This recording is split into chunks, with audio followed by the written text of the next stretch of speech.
Techpreneur Podcast, brought to you by The Yarn Bazaar, inspiring Techpreneur stories. The Yarn Bazaar. Hello everyone, नमस्ते। आप सभी का स्वागत है टेक्सप्रेन्योर्स पॉडकास्ट के एक नए एपिसोड में। मैं हूं आपका होस्ट प्रतीक गाड़िया and I am the founder and CEO of the yarn बाजार।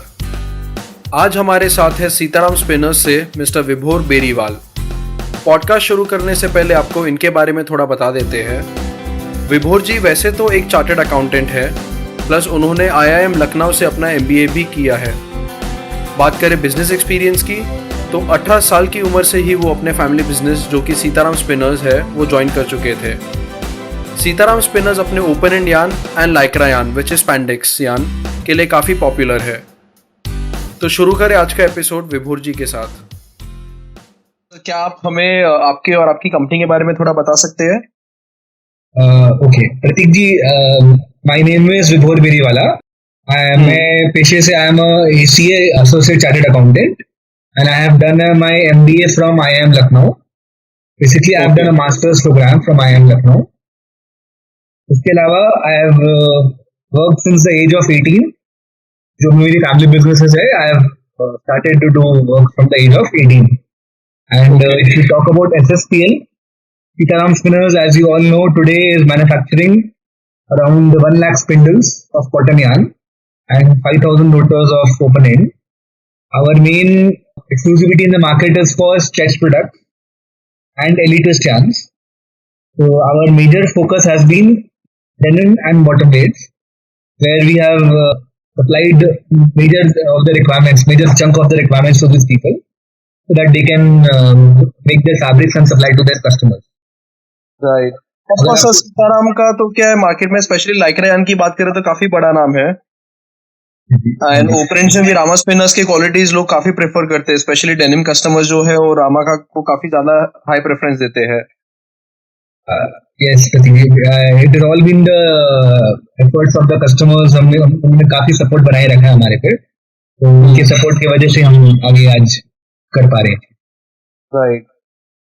तो सर आप ये इंडस्ट्री कैसे ज्वाइन किए? Any specific reason behind joining the industry, या फैमिली बिजनेस था उस वजह से आप इंडस्ट्री में आए? एंड आपका जर्नी अभी तक का कैसा रहा है टेक्सटाइल्स में? एक्चुअली तो बोले तो फैमिली बिजनेस ही है मेरा ये, that's why I have joined this company. But इसकी ज्वाइनिंग पे भी काफी एक था कि जहाँ पे मेरे को 2012 की बात है, अगर आप याद करो 2012 में अचानक से बेयर स्पैंडेक्स में काफी उछाल आया था प्राइसेस में, और कोर्सपन यार्न काफी प्राइसेस बढ़ गए थे मार्केट में।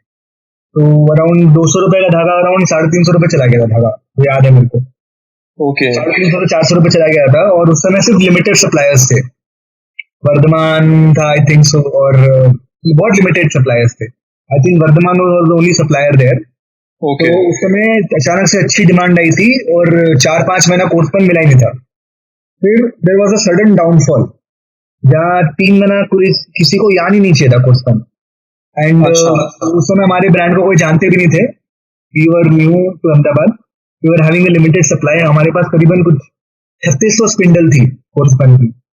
So that was my first trip to Ahmedabad, where I went to Ahmedabad. I met the customers. वहाँ पे मैंने सारे कस्टमर्स से समझा क्या यार्न का यूज है, एंड यूज क्या है, इसमें रिक्वायरमेंट किनको कैसा रहेगा। उस समय मतलब that trip made me start the Sitaram journey. वो ट्रिप ने मुझको काफी इंसाइट दिया कि कैसे ये यार्न लगेगा और कैसे फ्यूचर रहेगा। That made me come to this market. Okay. और अभी तक की आपकी जर्नी कैसे रही है सर टेक्सटाइल्स की? I think it has been a growing journey for us, especially company. लोगों ने काफी सपोर्ट किया है, एंड वी रियली अप्रिशिएट। लोगों ने काफी हमारे को अपॉर्चुनिटीज दी है ग्रो करने की। प्लस सर आपका प्रोडक्ट रेंज पे जैसे अपने हमेशा बात हो रही पिछले 1 साल से, because we also do good business in Sitaram. आपका प्रोडक्ट रेंज इतना अच्छा डाइवर्स है कि क्या फिर मार्केट की तेजी हो या मंदी हो, you always have something to offer. मतलब लाइक्रा है, एलीट ट्विस्ट है, ओपन एंड है, रेक्सपन है। प्रॉब्ली सर हमने काफी डाइवर्सिफाई भी किया, और काफी हमने मतलब we have hold our sales when there is a extreme demand. We have not sold extra, we have not sold, कमती भी नहीं बेचा ना बेची बेचा है। We have sold in each market. so that every day our customer can buy from us. और आपका सेल पैटर्न भी सर मैंने ऑब्जर्व किया है काफी अच्छा है कि आप रेगुलरली सेल करते हो, ऐसा नहीं कि चलो एक बार बेच दिया 1 महीने 2 महीने का, रेगुलर बेसिस पे क्या है, फिर तेजी हो या मंदी हो आपका एवरेजिंग भी हो जाता है उससे आपसे, तो कस्टमर को भी एवरेज मिल जाता है, हमारे को भी एवरेज हो जाता है, और कस्टमर भी बना रहता है इस बहाने। और दोनों के पॉकेट्स में पिंच नहीं होती सर। राइट राइट, वो वेरी नाइस सर। अच्छा, लाइक्रा यान की सर बात कर रहे थे अभी अपने, तो आज लाइक्रा के क्या एप्लीकेशंस बहुत वाइड हो गए हैं, वेदर इट इज इनरवेयर है, टी शर्ट्स है, डेनिम्स है, ट्राउजर्स है, शर्ट्स, आज almost every garment product has a Lycra application. And also because अभी फैशन ट्रेंड ऐसा आ गया है कि बॉडी फिट क्लोथ्स का कल्चर आ गया है, तो Lycra plays an important role there also. Okay, तो आपके हिसाब से सर ये लाइक्रा का पोटेंशियल कितना ज्यादा बड़ा है, और वेदर यू थिंक कि इंडिया एज अ कंट्री अभी तक अपने हार्नेस कर पा रहे उसका पोटेंशियल या नहीं? जो जहां तक मैं समझता हूँ, बेयर स्पैंडेक्स जो इंडिया में कंजम्पशन है अराउंड 3,500 टन का कंजम्पशन है महीने का, and India is not able to get that much of quantity, so it has to import from outside. Major जो चंक है that is knitting and spinning industry. Knitting is going for अपने T shirts, and आपका lot of requirement is there also in leggings jeggings बोलते हैं आप। और जो हमारा कोस्पन में लगता है सर, उसका मेजर रिक्वायरमेंट है denim, bottom base and suiting. Okay, तो मेजरली सर मार्केट्स इसके ग्रो ही हो रहे हैं। पीपल जो कपड़े पहनते हैं they also want to wear stretch fabrics, उनको स्ट्रेच में कंफर्ट भी मिलता है, उनको बेसिकली में नया फैशन ट्रेंड भी है। दोनों चीज की वजह से पब्लिक को वो चाहिए, स्ट्रेच फैब्रिक्स चाहिए। तो स्ट्रेच की demand sir overall I think last 5 years में there has been 150% growth. That's why the reason the companies of Prora and India has installed capacities in India, और अभी इंडिया में खुद ही सर्व कर रहे हैं, बाहर एक्सपोर्ट नहीं करके इंडिया में लोग खुद ही सर्व कर रहे हैं। सो आगे आपके हिसाब से भी डिमांड बढ़नी ही है स्पैंडेक्स CSY ये सब में? 100% सर, 100% बढ़ना ही है सर। एंड सर क्या यही कारण है डिमांड सप्लाई का कि जिस वजह से रिसेंटली ऑफ लेटली CSY के रेट्स काफी बढ़ रहे हैं? नहीं सर, ओवरऑल शॉर्टेज है सर। PTMEG बोल के रॉ मटेरियल है, उसका शॉर्टेज है world wide. Lot of plants in US and China have not been operating since covid, तो उसके शॉर्टेज की वजह से, रॉ मटेरियल शॉर्टेज की वजह से spandex plants have been running less capacities. तो overall spandex requirement of the world is very high and the spandex availability is very less. That's the reason it has gone up. Okay, अच्छा sir 2 minute if you don't mind, कैसा है कि I think काफी लोगों को पता नहीं है कि Lycra is a brand, actually the product as you mention earlier is the bare spandex और CSY। हाँ जी, क्या आप बता सकते हो एक्चुअली प्रोडक्ट क्या है और ब्रांड्स क्या है, और उसको लाइक्रा ही क्यों बोलते हैं सब मार्केट में? क्योंकि अनऑर्गेनाइज सेगमेंट में तो आपको भी पता है मोस्टली लोग लाइक्रा बोल के ही खरीदते हैं। सर लाइक्रा जो ब्रांड है वो बेसिकली डूपॉन्ट है, इन्वेस्टा US की कंपनी है, उसका ब्रांड है। बट ये बेसिकली प्रोडक्ट का नाम है स्पैंडेक्स। ये PTMEG से बनता है। ये अपने बेसिकली क्या है, ये फिलामेंट यार्न होता है, kind of a filament only. ये अपने जो धागा लगता है, अपने कोर्सपन जो बनता है धागा, वो अपने सेंटरिंग में जाता है, कोर में जाता है धागा, तो उससे स्ट्रेच आ जाता है कपड़े में। ये बेसिकली इसका प्रॉपर्टी है कि आपको स्ट्रेच और इलास्टिसिटी देगा आपके कपड़े में, तो बेसिकली फीलिंग अच्छी हो जाती है कपड़े की। ओके, सो बेसिकली प्रोडक्ट अपना स्पैंडेक्स हो गया, but it's like xerox, photocopying को लोग जेरोक्स बोलते हैं, which is the brand name. आज लाइक्रा का इतना है कि लोग नॉर्मली लाइक्रा ही बोलते हैं इसको। हाँ जी, it's basically like Coca Cola. ठंडा मतलब कोको कोला बोले तो कोको कोला याद कर लोग। Right, okay. अच्छा सर, अपनी सीताराम की बात हो रही है एंड वी ऑल नो कि Sitaram is a preferred brand, तो आपका कॉम्पिटिटिव एडवांटेज क्या है आपके नजर में? What is it that you are doing differently then other companies? I think we are regularly supplying every market. कोई मार्केट में ऐसा नहीं कि कोई महीना अपन कम क्वांटिटी देंगे फिर नेक्स्ट मंथ अपने बेसिक क्वांटिटी देंगे। और strategy has been to regularly supply in all the market. Customers जो भी हमारे रहते हैं उनसे हमने कुछ क्वांटिटीज फिक्स कर ली, कितनी क्वांटिटीज आपको एवरेज महीने में लगनी है, उसके हिसाब से हम लोग उनको फीडिंग देते जाते हैं। मतलब प्लस माइनस थोड़ा बहुत रहता है जी, वो तो हर मार्केट में रहता है, but we ensure that the feeding is there from our side and they also equally take the feeding. That's the reason for our consistency. Secondly, अपने कॉन्ट्रैक्ट्स जो भी करते हैं, everywhere we do the contracts, ensure अपने contracts 100% are honoured any day, any given point of time. किसी को urgent delivery चाहिए तो अपने वो भी मैनेज करके देते हैं। दैट्स मतलब हमारे पास वो भी है कि कुछ ना कुछ स्पेयर कैपेसिटीज हम छोड़ के रखते हैं जहाँ पे हम अर्जेंट डिलीवरीज दे पाते लोगों को। Right. Plus I think sir जितना हमारा एक्सपीरियंस सीताराम का है, I would definitely like to specify कि सीताराम में एक बहुत बड़ा एडवांटेज ये है कि your deliveries are very flexible. मतलब आज आई थिंक बहुत लोगों को पता नहीं है कि अगर किसी को 20 थैला भी मंगवाना हो अगर लाइक्रा का, तो सीताराम की मिल से 20 थैला भी निकल के कस्टमर के पास चला जाता है, जो बहुत बड़ी बात है। सर स्ट्रैटेजी सर यही रहा है, एंड इनफैक्ट मैनेजमेंट का विजन है कि कस्टमर को सर्विस देना है। Customer is the king. Customer रहेगा तो हम जिंदा रहेंगे। कोई भी छोटा मोटा कस्टमर हो, बड़ा कस्टमर, हमारे लिए एक ही है सर, वी इंश्योर कि हम कस्टमर को सर्विस उतना ही देंगे जितना वो कस्टमर को चाहिए। सही है सर। और छोटे कस्टमर्स को मीलों का सपोर्ट मिलता है तो फिर क्या उनके लिए बड़ा होना भी इजी है। थैंक यू सो मच, आप लोग अप्रिशिएट कर रहे हैं। ऐसे ही हमारा रहा है sir, we have been like this only. Covid scenario चल रहा है और साल भर से लॉकडाउन चल रहा है। लास्ट ईयर भी इतना बड़ा लॉकडाउन था, इस बार भी लॉकडाउन 2.0 काफी स्ट्रेच हो गया है। आपके हिसाब से बिजनेस में और स्पेशली अपने यार्न और फैब्रिक इंडस्ट्री में इसका क्या असर आएगा अभी शॉर्ट टर्म और लॉन्ग टर्म में? काफी तो प्रतीक जी ऑलरेडी चेंजेस हो चुके हैं, काफी लोग ऑलरेडी ऑनलाइन जा चुके हैं। कपड़े वाले भी काफी लोग ई कॉमर्स प्लेटफॉर्म में आ चुके हैं जहाँ पे ऑनलाइन डिलीवरी जारी है। There is been a great demand from these online companies who sell their fabrics. तो कपड़े का डिमांड ऐसा है, textile industry has grown a lot. उनको पीपी किट्स बनाने का मौका मिल गया है। They are been making mask. सारे कोविड के जो सप्लाईज है जो भी कपड़े रिलेटेड है, they have been getting the orders. There has been a great orders in the home textile division. All over the world, home textiles का पूरा डिमांड सर्ज हो गया है because of this COVID.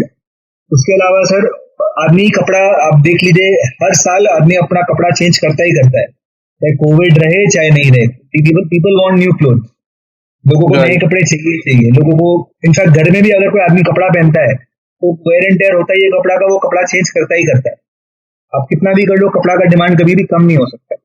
हाँ, ये जरूर होता है कि कुछ शादियां में लोग नहीं जाते हैं या कुछ फंक्शंस नहीं होते, तो थोड़े बहुत जो एक्स्ट्रा वेयर जो क्लोथ्स है, जो भी अपने फैंसी क्लोथ्स है, उसकी थोड़ी सी डिमांड कम हो जाए। बट नॉर्मल जो क्लोथिंग है, जो बेसिक डेली क्लोथिंग है, उसमें कोई डिमांड में कमती नहीं है। लास्ट ईयर भी आपने देखा सडनली डिमांड अचानक से इतनी 3-4 महीने आई कि पूरा पाइपलाइन खाली था। पूरी पाइपलाइन को 3-4 महीना लग गया फुल होने में। वापस से ये साल वही हो रहा है, वापस से पाइपलाइन पूरी खाली हो गई है। वापस से 2 महीना लॉकडाउन के बाद वापस से पूरी पाइपलाइन फुल होने के लिए एक पूरी डिमांड सर्ज हुई। हाँ राइट। और स्पेशली कंपनीज है, ब्रांड्स है, रिटेल आउटलेट्स है, उनको एक मिनिमम स्टॉकिंग लेवल भी मेंटेन रखना है। हाँ जी। तो अचानक से जब मार्केट खुलेगा, डिमांड आती है उन लोग का, आपने बोला स्टॉक सही है, उनके पास अंडर स्टॉक हो जाते हैं, तो they have to maintain the minimum inventory. उस वजह से मार्केट में परचेजिंग भी काफी लंबी आ जाती है एक साथ। और ये सर अभी वर्क फ्रॉम होम के लिए आप देखेंगे तो टी शर्ट्स का काफी अच्छा डिमांड है। टी शर्ट्स एंड आप देखेंगे knitting segment is doing very good. Recent last 1 year knitting segment has been doing very very good all over the world. India में भी अच्छा ही कर रहा है। Knitting demand has grown more than weaving demand because work from home clothes are getting more made out of knitting. No definitely sir. मेरी in fact just 2 या 3 दिन पुरानी बात है, अभिषेक जी गुप्ता से मेरी बात हो रही थी, who is the CEO of Trident. उनका भी ये बोलना था कि उनके निटिंग सेगमेंट जो है, होम फर्निशिंग सेगमेंट जो है, 2 segments have perform better than other segment. Absolutely sir. आप देखो एनी डे आपको यार्न बेचना हो, मार्केट में धागा बेचना हो, आप निटिंग और होम टेक्सटाइल सेगमेंट को आप कॉल कर लो कोई भी कस्टमर को, उनके पास पक्का डिमांड रहेगा। प्राइसेस की अलग बात है, कोई भी प्राइसेस अपने हिसाब से लेगा, बट उनके पास पक्का डिमांड रहेगा। There will be no time कि मना करेंगे आपको डिमांड नहीं है। राइट। अच्छा सर, तो जैसे आपने बताया आपने लगभग 2012 के आसपास बिजनेस ज्वाइन किया था, तो लास्ट 8-10 इयर्स में आपका ओवरऑल क्या एक्सपीरियंस रहा है? मेन चैलेंजेस क्या थे जो आपने फेस किए and how did you overcome them? तो चैलेंजेस बहुत प्रकार के आए सर हमारी कंपनी को। बेसिकली एक तो पहले तो चैलेंजेस आई क्वालिटी की। इस वाइज सर ऐसा था, इंडिया में only 1 or 2 companies were doing it. एक तो एक्सपीरियंस पर्सन नहीं मिले जो सीएसआई बनाना जानता है। फिर उस सीएसआई की क्वालिटी में बहुत इश्यूज आते थे, लाइक्रा मिसिंग आ जाता था, पट्टे की इशू आती थी, मशीन में ब्रेकेजेस बढ़ जाती थी। फिर काफी मशीन्स में जो है आपके कोन्स जल्दी खत्म हो जाते थे, काफी फिर कोन्स बच जाते थे या काफी कोन्स खत्म नहीं होते थे because of this tension variation, bottoms बच जाती थी। तो सर सीएसआई में बहुत सारे इश्यूज आए हमारे को। क्वालिटी के साथ साथ कस्टमर को ट्रस्ट दिलवाना कि हमारी quality is as good as दूसरी जो बेस्ट क्वालिटी है वर्ल्ड में, वो क्वालिटी को मैच करवाने के लिए उनके पास पूरे हमारी पूरी चैनल लगी है जहाँ पे हमने उनको माल दिया है, रिजेक्ट हुआ है, फिर नया बना के माल दिया, फिर रिजेक्ट हुआ है, सीखा है हमने उससे उससे सीख सीख के हमने ज्ञान को इतना हमने उसको वो रिफाइन कर दिया कि प्रॉब्लम्स आनी खत्म हो गई। लास्ट 2-3 साल में आप देखेंगे हमारे CSI की क्वालिटी इश्यूज कहीं पे भी नहीं आती है, बिकॉज हमारी टीम ने भी इतना सीख लिया है कि क्वालिटी किसको क्या चाहिए, कहाँ पे कौन सी क्वालिटी चलेगी, कौन सी मशीन में कौन सी क्वालिटी चाहिए, वो हिसाब से ही धागा हम बेचते हैं। राइट, मतलब कॉन्स्टेंटली कस्टमर से टच में रहना, उनसे उनकी तकलीफें समझना, उस तरह से अपने प्रोडक्ट को फाइन ट्यून करना। बिल्कुल जी, वही किया है। उसके अलावा हमारे को पेमेंट इश्यूज भी काफी आए मार्केट से, लोगों के कल्चर पेमेंट्स के थोड़े से डिफरेंट थे, हमारे को अडेप्ट करने में टाइम लगे। जो आप साउथ की बेल्ट मानो, जो आंध्रा या गुंटूर की बेल्ट मानो या तमिलनाडु की बेल्ट मानो, यहाँ पे सर मेजरली जो लोग बेचते हैं माल, वो 100% एडवांस के अगेंस्ट बेचते हैं।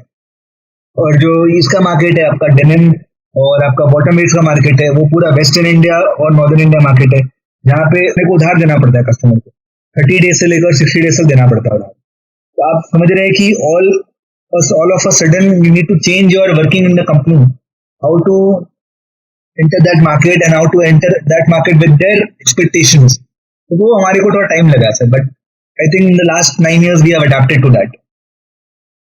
ओके, तो sir any 1 or 2 important learnings या फेलियर जो आप बताना चाहेंगे, जिससे which has changed you as a person?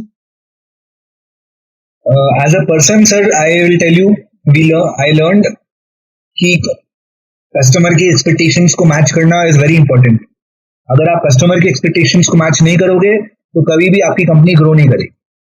मैं ये नहीं बोलता हूँ कि आप कस्टमर की सारी नीड्स को फुलफिल कर दो और अपनी कंपनी को गिरा दो, बट कस्टमर की नीड्स के अगर आप उसके ऊपर काम करोगे और कस्टमर को अगर आप सपोर्ट करोगे तो कस्टमर भी आपको इक्वली सपोर्ट करेगा, जो हमने लॉन्ग टर्म में देखा है। सेकेंड मेरी जो लर्निंग रही है कि कभी भी relationships are more important than profit and business. Relationships अगर आप मेंटेन करोगे कस्टमर से और आपकी कंपनी मेंटेन करेगी आपके कस्टमर इक्वली रिलेशनशिप्स मेंटेन करेंगे। तो जो लास्ट ईयर जो कोविड का टाइम आया, हमसे हमारे एजेंट्स और हमारे कस्टमर्स ने मांगा कि हमारे को आप ग्रेस दीजिए, जो इंटरेस्ट पीरियड के लिए ग्रेस दीजिए, और हमारी कंपनी ने सबको ग्रेस दिया। 60 डेज ग्रेस जो है सारे कस्टमर्स को ग्रेस दिया, because we understood the human emotion behind that. Right, नहीं बहुत अच्छी बात बोली सर आपने। तो पहला पॉइंट आपने बोला कि वो जैसे मैनेजमेंट बोलते हैं NDPs की, कस्टमर की नीड्स, डिजायर्स और प्रॉब्लम समझो। हाँ जी हमने भी उससे second, customer relation is very important. Both are important sir. हमारी कंपनी में customer relationships are extremely critical. कोई भी कस्टमर हमारे यहाँ से नाराज नहीं निकलना चाहिए। हमारे मैनेजमेंट का पॉलिसी है कि कस्टमर नाराज नहीं है, वो कस्टमर की मर्जी नहीं लेना उनको माल, उनकी मर्जी, बट उनको हमारे यहाँ से नाराज नहीं निकलना चाहिए कि हमारे बारे में कोई नेगेटिव ओपिनियन नहीं होनी चाहिए। राइट, सो जैसे सर आप बता रहे हो कस्टमर सेटिस्फैक्शन अपनी कंपनी के लिए बहुत ज्यादा अहमियत रखता है। एनी अदर वैल्यूज और cultures that drive Sitaram spinners? Sir हमारी कल्चर्स एंड वैल्यूज में sir we are very ethically, कि हमारे को सारे कॉन्ट्रैक्ट्स ऑनर करने हैं। हमारे आप कोई भी पर्सन को कॉल कर लो, कभी भी आपको गलत कमिटमेंट नहीं देगा। ये भी सर एक आधा दिन आगे पीछे होता है डिलीवरी के लिए या पेमेंट के लिए होता है, वो अलग बात है, बट उसके अलावा कोई भी आपको गलत कमिटमेंट नहीं देगा। Everyone in our company is having a good integrity and good honesty. उसके अलावा सर हमारे को एक ही सर है, सुबह से रात तक एक ही मोटिव है कि how to give customer service, best customer service. जो हमारे सेल्स टीम में भी इन्वाइटेड है कि कस्टमर सर्विस के लिए कभी भी any time the customer calls, उनको आंसर देना है। मैं एक चीज सर बोलना चाहूंगा आउट ऑफ पर्सनल एक्सपीरियंस। हमारी जैसे काफी मिलों से, काफी ट्रेडर से, काफी लोगों से डीलिंग होती है, दयान बाजार की बात करूँ तो शायद ही मैंने कोई ऐसा देखा है जो आपसे ज्यादा रिस्पॉन्सिव है। मतलब मैंने देखा है चाहे सुबह 7 बजे आपको मैसेज करो कोई रेट के लिए, रात को 10 बजे या संडे हो या कभी भी हो, मतलब आपका इतना प्रॉम्प्टली रिस्पॉन्स आता है ना। मैंने मतलब शायद मैं भी उतना प्रॉम्प्ट नहीं हो या हमारा सिस्टम भी उतना प्रॉम्प्ट नहीं जितना मैंने देखा है आप हो। सर ये कल्चर है हमारी कंपनी का, मेरे में नहीं सर, मेरे टीम में ही है सर। आप किसी को भी कर लो, आपको रिस्पांस मिलेगा ही मिलेगा। 24 आवर्स हमारा रिस्पांस टाइम है कंपनी का। अगर कोई फॉलो नहीं करता है हमारी कंपनी में तो उसके अगेंस्ट हमारे यहाँ स्ट्रिक्ट एक्शन लिए जाते हैं और आदमी को लिटरली चेंज भी किया जाता है। तो सर बिकॉज अपनी ये टॉपिक पे बात हो रही है, आपके हिसाब से कस्टमर्स के, स्पेशली यंग कस्टमर्स, चाहे वो ट्रेडर्स हो या वीवर्स हो, उनके मेन एक्सपेक्टेशंस क्या होते हैं? If you can highlight them to us. तो कस्टमर की एक्सपेक्टेशन तो सर मेन होती है क्वालिटी, अच्छी क्वालिटी चाहिए उसको, जो मशीन में धागा अच्छा चले, चाहे वो वीविंग हो, चाहे निटिंग हो, चाहे वार्पिंग में लगाता हो, चाहे वो डेनिम में यूज करता हो। उसको अगर वार्प का धागा है तो उसको ब्रेकेजेस कम चाहिए, तो यहाँ धागा चलने के बाद उसको क्वालिटी जो वार्पिंग मशीन में चलने के बाद जो लूम पे जाएगी तो उसको धागा एकदम प्योर चाहिए, जहाँ पे उसको स्लब की इशू नहीं आए, यहाँ पे उसको पट्टा है या तो शेड वेरिएशन नहीं आए। अगर वेफ की बात करूं तो वेफ में बेसिकली को चाहिए कि जहाँ पे धागा में ब्रेकेजेस कम आए, जहाँ पे पट्टा या स्लब, यहाँ पे कोई अपीयरेंस में इशू नहीं आ जाए, या जहाँ पे उसको विड्थ की इशू नहीं आ जाए, तो ये क्वालिटी चाहिए। इसके अलावा कस्टमर को चाहिए टाइमली डिलीवरी। जब उसके यहाँ लूम बंद होने वाली है या उसके पास लूम में प्रोग्राम है वो प्रोडक्ट का और उसके पास प्रोडक्ट नहीं अवेलेबल हो और उसको इन टाइम डिलीवरी मिल जाए, तो उसकी लूम जो बंद हो जाती है या लूम नहीं चलती है, उसको प्रोडक्ट चेंज करना पड़ता है, वो उसको अगर दिक्कत करे तो कस्टमर याद रखेगा कि भाई मेरे को ये इसने नुकसान कराया था। अगर वो उसको आप इन टाइम मीट करो और उसको आप पहले ही भेज दो माल कस्टमर को, तो customer will always be happy and he will be appreciative कि उसका लूम आपने बंद किया है। और अगर आप ट्रेडर की बात करो तो ट्रेडर को सर एक उसकी आई थिंक जो ट्रेडर या एजेंट की बात करो तो उसको सर उसका मेन मेहनताना चाहिए, जहाँ पे उसको उसकी कमीशन बचनी चाहिए। और जो वो पैसे लगाते हैं अपने कस्टमर पे या किसी को भी लगाते हैं उसको ब्याज चाहिए, जो कि मार्केट रेट ऑफ इंटरेस्ट है, जहाँ उसके पैसे लग रहे हैं। उसके अलावा सर ट्रेडर को कोई भी, मैं जो जितने भी मैं ट्रेडर या एजेंट से काम करता हूँ, किसी को भी कोई अबनॉर्मल प्रॉफिट या कुछ नहीं चाहिए। They only want regular business, regular feeding, जहाँ बिजनेस कंटिन्यूस चलता रहे। राइट, सो मेनली क्यूसीडी अपना हो गया है, क्वालिटी हो गया, कॉस्ट हो गया और डिलीवरी हो गया। बिल्कुल बिल्कुल। ओके सर, आपको जैसे इतना लंबा टाइम हो गया इंडस्ट्री में, प्लस आपका फैमिली बिजनेस भी रहा है, तो आपके हिसाब से टेक्सटाइल इंडस्ट्री में लास्ट 10-15 years में मेजर चेंजेस क्या हुए which are good and some changes which you can highlight which are bad for the industry? ऐसे कुछ बदलाव जो आपके हिसाब से अच्छे रहे और ऐसे कुछ बदलाव जो आपके हिसाब से थोड़ा खराब रहा है इंडस्ट्री के लिए? So major changes I think has been the technological changes. Lot of machineries have come, जहाँ पे आपका production has increased, so working in the sense that automation has gone up, जहाँ पे manual requirement of labor is come, and जहाँ पे machines का automation has gone up. उसके अलावा quality has been redefined by these people. जो भी machineries आई है नई नई latest, उसमें बेहतरीन quality आ रही है।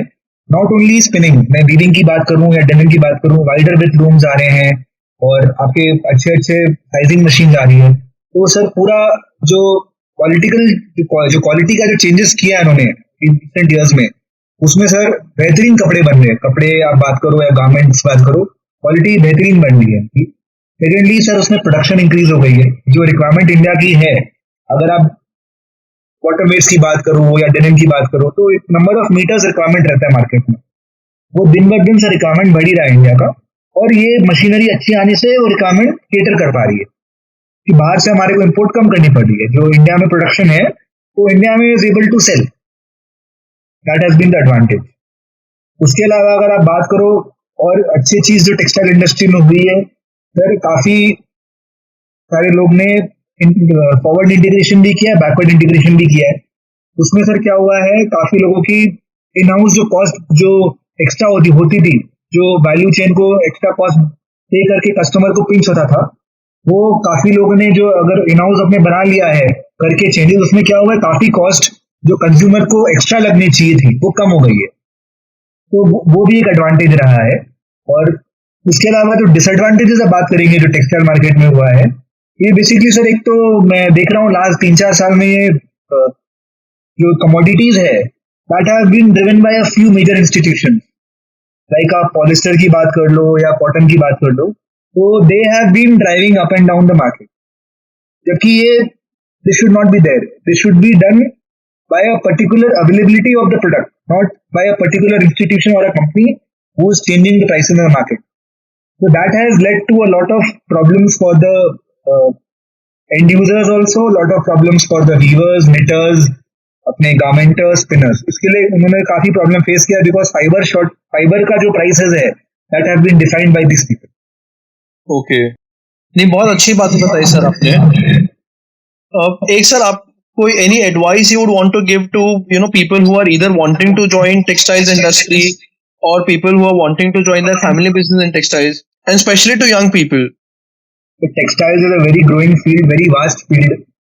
कोई भी कहीं भी ज्वाइन कर सकता है. आप टेक्निकल में भी ज्वाइन कर सकते हो, सेल्स में भी ज्वाइन कर सकते हो, आपकी फैमिली बिजनेस आप वो भी ज्वाइन कर सकते हो. टेक्सटाइल सर हमेशा ग्रो ही होना है. एंड थिंग इज कपड़े और कपड़ा या टेक्सटाइल्स के बिना कोई भी गुजारा नहीं होता. Like the way the food is required for a healthy living. लोगों को कपड़े भी पहनने हैं और कपड़े पहनने के अलावा कपड़े उनको वो हर चीज में लगता है सर. अभी आप होम टेक्सटाइल्स की बात करो तो आपको you need towels, you need bedsheets, you need आपका, अगर आप उसकी बात करो शर्टिंग में बात करो, you need to wear shirts, या आप टी शर्ट्स की बात कर लो, या अंडरगारमेंट्स की बात कर लो, या आप जीन्स की बात कर लो, या बॉटम्स की बात कर लो. हर आदमी को कोई ना कोई कपड़ा पहनना ही है. आपको डेली रूटीन में आपको कपड़े चाहिए ही चाहिए. इसके अलावा टेक्सटाइल्स में सर ऐसा है, कोई भी आदमी अगर ज्वाइन करता है, मैंने देखा है जो टेक्सटाइल ज्वाइन करता है नेवर लीव्स टेक्सटाइल. अगर किसी का नसीब खराब हो तो अलग बात है, नहीं तो टेक्सटाइल्स में आदमी मैंने देखा है लोग ग्रो ही करते हैं. बिकॉज इतना वास्ट फील्ड है, कहीं ना कहीं अपॉर्चुनिटी रहती ही रहती है काम करने की. हाँ, सो मतलब एप्लीकेशन रेंज इतना वाइड है, जैसे आपने बताया कि पहनने के कपड़े से लेकर सब लोग घर के पर्दे हो या बेडशीट हो, यहाँ तक कि काफी जगह पर तो जो थैले रहते हैं कैरिंग बैग वो भी कपड़े के रहते हैं. सर अभी तो लेटेस्ट मैंने देखा है, लास्ट में विजिट किया था जमशेदपुर, कि काफी लोगों ने प्लास्टिक बैग्स को चेंज करके ये कपड़े के बैग्स भी बेचना चालू कर दिए, just to serve the environment, कि वेस्टेज कम हो, प्लास्टिक का यूजेज कम हो. तो काफी सर टेक्सटाइल में डाइवर्सिफिकेशन है, आप काफी चीज कर सकते हो.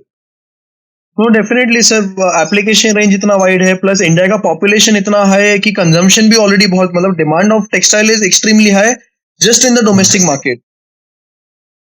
सर मैं तो जस्ट एक वीडियो देख रहा था लास्ट 2 days बैक कि 10,000 करोड़ रुपए की इंडस्ट्री हो गई है खाली for mask and PP kit India. Oh wow. So more than $1 billion already. Yes, yes. Only for this product. And that too in a span of 1 year they have done it. 1 से 1.5 साल के अंदर उन्होंने किया है. इतनी बड़ी बात है सर. Right. अच्छा सर, मैं एक सवाल आपसे और पूछना चाहूंगा. मैंने एक और चीज नोटिस किया, मेरे सडनली दिमाग में आया कि you are very active in a way कि है ना, कोई भी इंपॉर्टेंट न्यूज रहता है, अपडेट रहता है, ब्रेकिंग न्यूज हो, anything related to textiles, any news which में डायरेक्टली और इनडायरेक्टली इम्पैक्ट टेक्सटाइल्स, आप रेगुलरली अपने हर चैनल पार्टनर के साथ शेयर करते हो. मतलब you ensure that everybody is aware of latest trends, latest updates. तो ये आपका शौक है या? शौक भी है सर, और एक चीज मैंने सीखा था कि आप जब सक्सेसफुल होते हो, जब आपका कस्टमर सक्सेसफुल होता है या आपका चैनल पार्टनर सक्सेसफुल होता है, तो be in a group of successful people, the people you know should be successful. मेरा वही रहता है सर कि मैं लोगों को अपडेट करता रहूं क्या चल रहा है, क्या मार्केट में हो रहा है, क्या फीडबैक्स है, क्या पॉजिटिविटीज है, क्या नेगेटिविटीज है मार्केट में, आप कैसे प्रिपेयर कर सकते हो. उसमें सर उनको हेल्प मिल जाती है आगे की जजमेंट के लिए, उनकी परचेज डिसीजन, सेल्स डिसीजन, या उनको कुछ भी चाहिए रहता है एडवाइस, उनको मिल जाता है sir.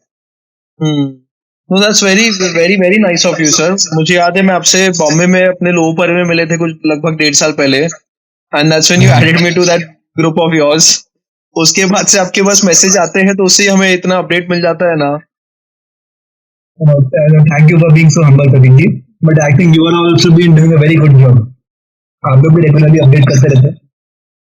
So sir, before we sign off, one last question for you. Any advice you would give to us, which is the Yarn Bazaar? As you know, the Yarn Bazaar is a one-stop solution. We're trying to build, one marketplace, one online platform which can cater to all needs, problems and desires of people with respect to yarn.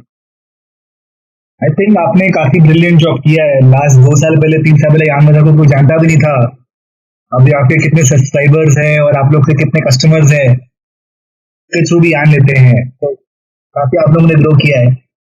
I think आप लोग और grow कर सकते हो if you go in a more traditional way. आप लोग थोड़े से, I think you are going in a more modernized way. That will take some time. If you can have a little bit more of a traditional approach जो Indian market में textiles में चलता है, I think you can grow even further. Thank you so much, sir, for your advice. We'll definitely, take that into consideration. Acha, one last segment, sir. There's a small rapid fire I would want to do with you. So, very, very quick rapid fire, very simple, short questions. Firstly, Okay. Mishti Doi or Rasgulla? No, I love Mishti Doi. अच्छा sir, अगर आपको किसी ने बोला कि आपको textile industry के लिए एक टैगलाइन बनाना है, तो what would the tagline be? I think you can say wear better, look better. Very nice, sir. And finally, if you were to fill in the blank, textile industry is dash. Textile industry is a vast field. Okay. Thank you so much, sir. Thank you so much for your time. Sunday के दिन आपने इतना समय निकाला हमारे लिए. I hope आपसे जितनी बातें की है, जो भी पॉडकास्ट को सुनेंगे, they are able to get a lot of value from whatever wisdom that you've given us. Thank you so much, Pratik ji. Thank you so much. Thank you, sir. Take care.